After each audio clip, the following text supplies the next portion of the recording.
वहीं ब्यावर के रायपुर में गुड़िया नदी में 3 लोगों के बहने का मामला है। नदी पार करते समय एक बच्चे सहित 2 लोगों के बहने की सूचना। तीनों फंसे हैं नदी के बीच में और तीनों कटीली झाड़ियां पकड़कर पानी के अंदर बैठे हैं। सूचना पर रायपुर एसडीएम पूर्ण कुमार तत्काल मौके पर पहुंचे हैं। ब्यावर एसपी नरेंद्र सिंह के निर्देश पर एसडीआरएफ की टीम मौके पर पहुंची है। थाना प्रभारी जगदीश मीणा समेत कई अधिकारी भी मौके पर मौजूद हैं।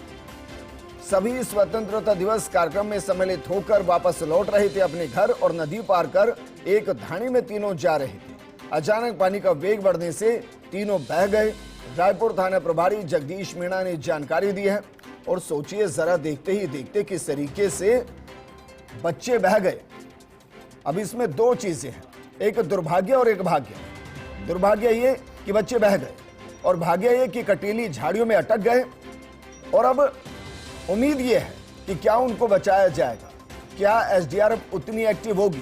सवाल ये भी है कि भाई कौन सा स्वतंत्रता दिवस का वो कार्यक्रम था जहां बच्चों को जान में जोखिम में डालकर उनको बुलाया गया था, और अगर बुलाया गया था तो घर वापस आए इस तेज बरसात के बीच में, उफनती नदियों के बीच में, इस व्यवस्था को कौन करेगा। क्या बच्चे सिर्फ तालियां बजाने के लिए हैं और उसके बाद उनको छोड़ दिया जाएगा कि जाइए आप बहती नदी को पार करके अपने घर जाइए, पहुंच जाए तो अच्छा है और ना पहुंच पाए तो अफसोस है। हमारे साथ मंत्री अविनाश गहलोत जी जुड़ गए। अविनाश जी, जरा सोचिए, एक तरफ आजादी के तराने बज रहे हैं और दूसरी तरफ बच्चे कटीली झाड़ियों में फंसे हुए हैं। बचाने के लिए क्या किया जा रहा है? देखिए विजेंद्र, मैं पिछले आधे पौन घंटे से मौके पर हूं। जैसे ही सूचना मिली मैं मौके पे तुरंत सारे कार्यक्रम छोड़ के पहुंचा हूं। हमारा प्रशासन है वहाँ मौके पर मौजूद है और हमारी जो सिविल डिफेंस की टीम है वो पहुंच चुकी है। और खुशी की बात यह है कि 4 से 5 ग्रामीण जन, 3 से 4 जो हैं एक्सपर्ट लोग हैं वो उन तक पहुंच चुके हैं और अभी 5 से 10 मिनट के अंदर उनको रेस्क्यू करके बाहर निकाल लिया जाएगा सकुशल।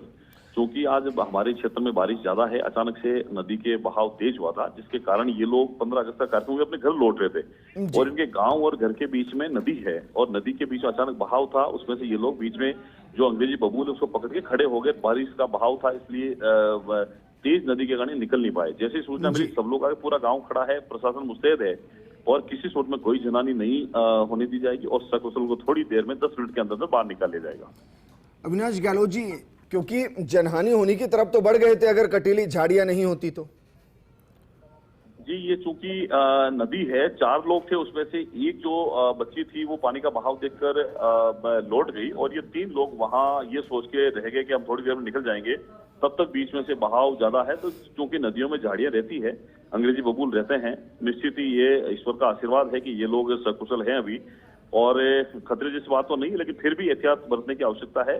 बरसात के समय में नदी में से अगर निकले तो पहले पूरी सावधानी के साथ में निकलें, बारिश का ध्यान रखें और हम सब लोग यहाँ मौके पर मौजूद हैं, इसलिए ऐसी कोई खतरे की बात हाल फिलहाल नहीं है। अविनाश जी, क्योंकि इस वक्त खतरा टल गया है लेकिन बरसात अगर होती रहेगी तो खतरा बढ़ता रहेगा। मेरा सवाल है कि क्या यहाँ रास्ते की आवश्यकता नहीं है या फिर बनाया नहीं गया है?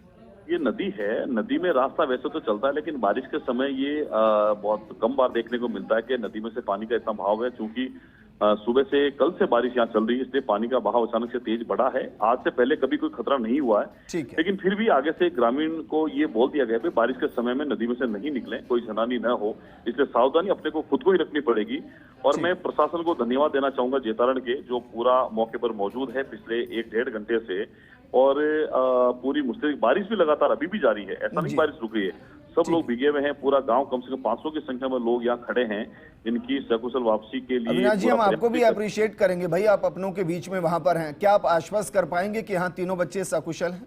अभी 10 मिनट के अंदर अंदर मैं कह रहा हूँ कि हमारी एसडीआरएफ टीम भी पहुंच चुकी है वैसे मौके पर, लेकिन सिविल डिफेंस की टीम ने उनको लाने का काम शुरू कर दिया। रास्ता उन तक पहुंच चुका है, 7 से 8 लोग उनके पास पहुंच चुके हैं और 10 मिनट के अंदर लाने का उनको प्रयास किया जा रहा है। अविनाश जी, शुक्रिया हमारे साथ जुड़ने के लिए और आपको अप्रिशिएट कि भाई आप खुद वहां पर पहुंचे, क्योंकि अमूमन इस तरीके की स्थिति में नेता तब पहुंचते हैं जब घटना घटने के बाद अफसोस की बारी आती है, लेकिन आप पहुंचे तो इसका फायदा ये हुआ कि एसडीआरएफ पहुंची, बाकी लोग पहुंचे और बच्चों को जल्द से जल्द बचाया जाए।